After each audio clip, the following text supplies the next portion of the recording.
Welcome to episode 4 of the Web Content Assessment and Optimization series. Today we're going to look at a site called multipassionateintroverts.com. Now, Heidi is the owner of the site and is a life coach who helps multi-passionates with their businesses. And today I want to focus on two things every website needs. The first is purpose, and then the second is web copy structure.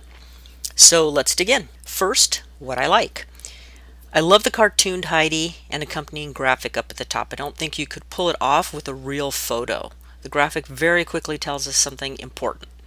As we move across to the heading, helping multi-passionate introverts, we now get a very clear picture and a connection about what a multi-passionate is. That's important information, and it's done well. I like that. So moving to the heading, which is really, it's kind of like a headline. I guess it would be more like a tagline. It's kind of long for tagline, but that's okay. It describes what Heidi does, help multi-passionate introverts. And it's kind of an interesting way of handling the header box, but it's missing a person's name and a title or business name.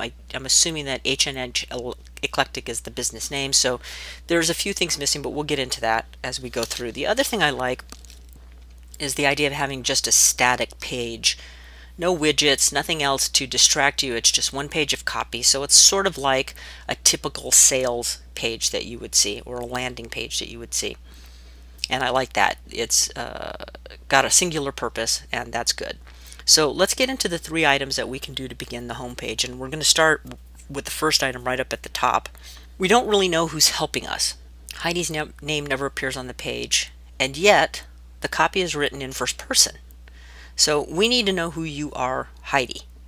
Even if you are a business with a business name, you are the product. So we need to know who you are. And that leads us into, we need a name, we need a title of some kind, whatever you want that to be, and then move into the tagline, which is helping multi-passionate introverts access their awesome, embrace their strengths, and live their dreams. So that's all good. It's just that we need to know who you are and what your purpose is up in that header box. One of the key things here is that we always want to provide exactly what the visitor is expecting. And when someone comes to a website, they want to know, who is this website about? Who is it from? It needs to have name, business name, what you do, if you're selling water pumps or if you're selling water heaters. It needs to have some very, very basic information. That's what we expect. And then we expect a navigation bar across the top, which is there. And then we expect to have some copy of telling us a lot more about what you do. So it builds trust when people come to the site and find exactly what they expect that they're going to find. So let's move into the next item on the list, which is purpose. This is a major necessity. Every website needs to have a purpose. Every page of the website needs a purpose as well. So you want to think of it as a big picture idea and then the specific ideas underneath that. So for example, the purpose of Heidi's site is to inform and market services. Pretty standard. Just about every website out there informs, but not every site markets services. Some market products, some market information, whatever it is that they market, it's going to be different. And yet every single website out there is basically marketing something. That's the purpose, and that means everything about the site needs to speak to that goal. Beyond that, every page on the site needs a purpose. Individual purpose for each page. As an example, let's look at the contact page. The purpose of the contact page is to allow visitors a way to make contact with the site owner. That's its primary purpose. That's its function. If we look at Heidi's contact page, we can see that she has provided multiple ways for visitors to connect with her, and she's added a disclaimer at the bottom that says she's not going to spam them, right? So there's a form here, contact form, and then if you want to send mail or if you want to send email, she has multiple ways of getting people to contact her, and that's the point of this page. She does it well. That's its job. It does its job. Now, when we move back to the home page, the problem here is that it's an informational page, but it's not enough to get someone to become a customer. We need a marketing purpose as well as a call to action for this page. And that leads us into the third item, which is setting up a structure for that marketing purpose. So what we want to do is we want to have a format that we follow that gives us the structure for the page, for the copy, for the sales copy. In this case, we want to move the buyer. Ultimately, we want to move them to a sale. So we want to move them in that direction down the page. There are countless ways of doing sales page copy, lots of different formats, but I particularly like the problem solution model. It works really well for most types of services, and it's easy to remember, it's easy to work with. In the problem solution model, what we're going to do is we're going to align our copy with the visitor's problem, because we want them to know that we know what the problem is and that we understand it. And then we want to provide the solution for them. The solution in this case is Heidi. Then next, we want to build in some credibility with testimonials and examples, and then a call to action. The call to action in this case would be to move them to the services page, so a button that says learn more here or something to that effect would be really effective. So let's dig into Heidi's copy a little bit. The headline up here, "Are you a multi-passionate introvert?" is a good start. Questions are great, especially if we can get our ideal prospect to say yes to the question and keep reading. So I would like to build out the headline a little bit more to include the problem that her prospect is struggling with. So something more like, "Are you a multi-passionate introvert struggling to find your way in a world filled with specialists?" That addresses their problem and helps to raise a little bit of emotion. And in doing that, it keeps them moving down the page. Now I'd like to work on that a little bit more and refine it a little bit, but I think it's a really good place to start. So then we want to do a little bit more on the problem, and this subheading, "Caught in an extrovert-centric society of specialists, we are multi-passionate introverts face a double whammy of negative messages," and then it goes into the negative messages. Okay, so the subheading is good. I think I would clean it up a little bit. It's a little unclear or wordy. There's nothing wrong with the message. It's just it's a little tongue twister.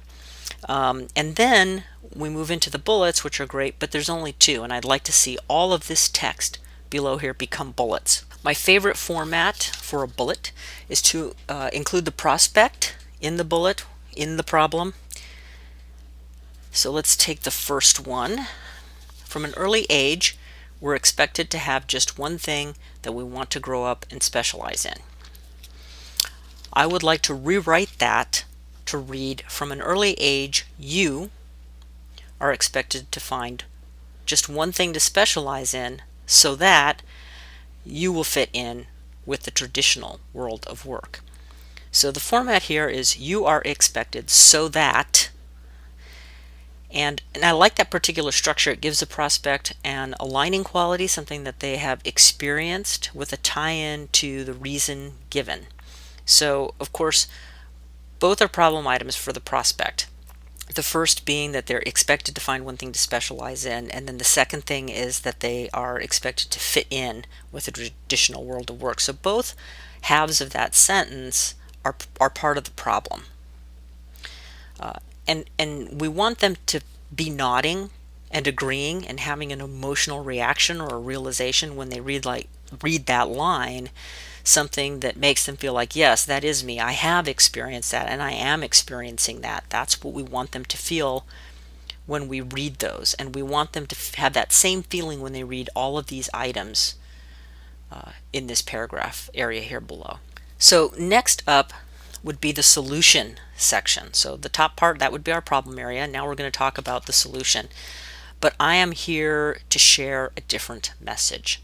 This needs to be more of an introduction to the solution, but I can help you. But there's a way to fix it. Whatever that is needs to be solution oriented, but I am the solution. My name is Heidi. This is a good time to introduce yourself. And here's what I can do for you. And as we move into this copy section, this is the part where Heidi is going to introduce herself as the solution to the problems above. And the solution to the problems above is, of course, working with Heidi. She's going to help you realize your dreams by helping you get over all of these negatives that were previously presented. So the problem with the copy here is that the copy now is going into confirming that the prospect is okay or normal.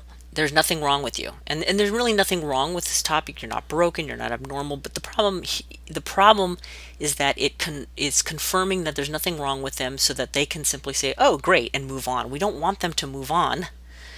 They are normal, there is nothing wrong with them. However, they're still struggling and they need help with that struggle. So we really need to make that clear. So the solution, as I said, needs to be associated with getting help from Heidi. So more ideal copy would just really deal with saying things like, there's nothing wrong with you, you just haven't figured out how to deal with living in your skin, right? And I can help you do that. So I want to show you how to build a business around your passions. I can help you embrace your multi-passions. I can help you break out of the trap of specialization. That's the message that the solution copy wants to make. Following the structure that I described earlier, we've got the problem, we've got the solution. Now we're going to go into credibility. And this is where we would lead into the what if I told you that Leonardo da Vinci was a multi-passionate introvert. This is a confirming story. That's a good place for that. And then this is also a good place for putting a testimonial or two to show that you've been able to solve the problem successfully, that you understand the problem. The Leonardo da Vinci story will do that, and then testimonials will confirm that you've had success in helping people deal with that problem. And then ultimately we want them to move down the page to a call to action, and that call to action is going to take them either to a services page, a sales page for something, or even the contact page. Anywhere is better than nowhere. So we want them to do something that moves them closer to it, down the funnel, down the buying path. At this point, a nice button or some larger hyperlinked text that says, learn more about how to become a non-struggling, multi-passionate introvert. I'm just kind of reaching here, but what I'm trying to get at. We want them to move into asking for more information. And so learn how we can work together, or let's talk about how I can help you build your business. Something like that. That kind of copy or text is great, and that needs to be linked to the next place we want them to go. Services page would be my suggestion for Heidi's site. Okay, so I think I'm running long again, and I was talking quite quickly because I wanted to cover everything that I had to say for today. So thanks, Heidi, for allowing me to review your wonderful site. It's a much needed service for multi-passionates. And remember to post your questions in the comments below. Thanks, and have a great day.